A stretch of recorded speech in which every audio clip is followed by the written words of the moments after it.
Ciancura, I'd like to start with what we'd like to see for workers. There's a lot of detail and I think there's a lot of merit to tonight's motion.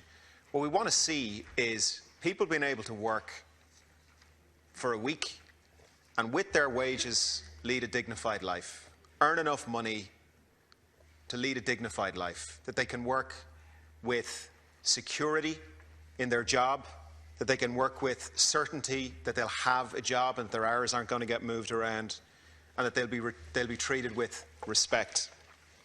The Social Democrats are committed to supporting the phased introduction of a living wage based on the real cost of living, on banning zero-hour contracts, on addressing the prevalence of the if and when contracts as identified in the UL study, in supporting the ICTU Charter, including the right to representation in collective bargaining, respect, equality and ethics at work and fair public procurement, and in closing the really quite outrageous legal loophole in Irish company law that lets a company split its obligations to its staff from the assets of the company, which is clearly what we saw in the likes of Cleary's. That should not be allowed. It needs to be remedied, and I hope it's one of the things that the Minister is looking at doing quickly.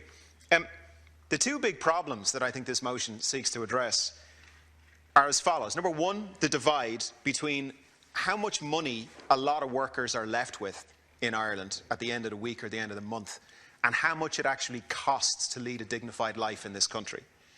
And secondly, the increasing lack of security and certainty being faced by so many workers and their families due to things like the rise in the prevalence of zero-hour contracts. So we need to do these things, but we need to do a lot more as well. And one of the things which we need to do is we need to reduce the cost of living.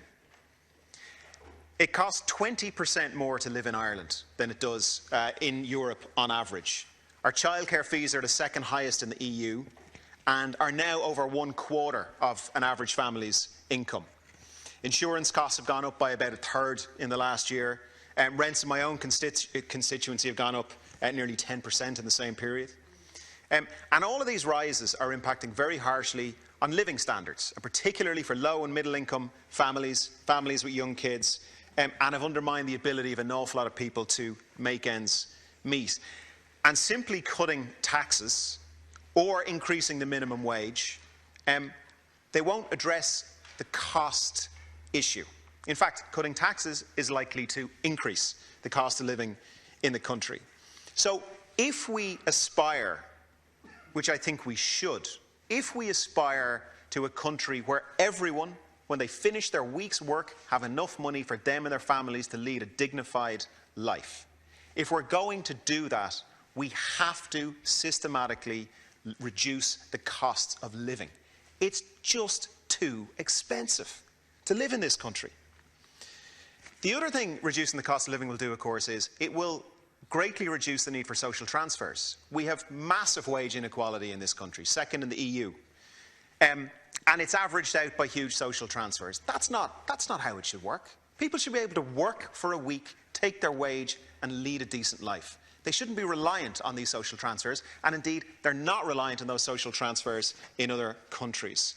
So I want to finish by saying the Social Democrats think a lot needs to be done in terms of the issues laid out in this motion, Ciancura. We also need to look at the cost of living, and we need to look at the costs of doing business. We need to address them all to get to a position where people can lead a dignified life based on what they earn. Thank you, Deputy Murphy.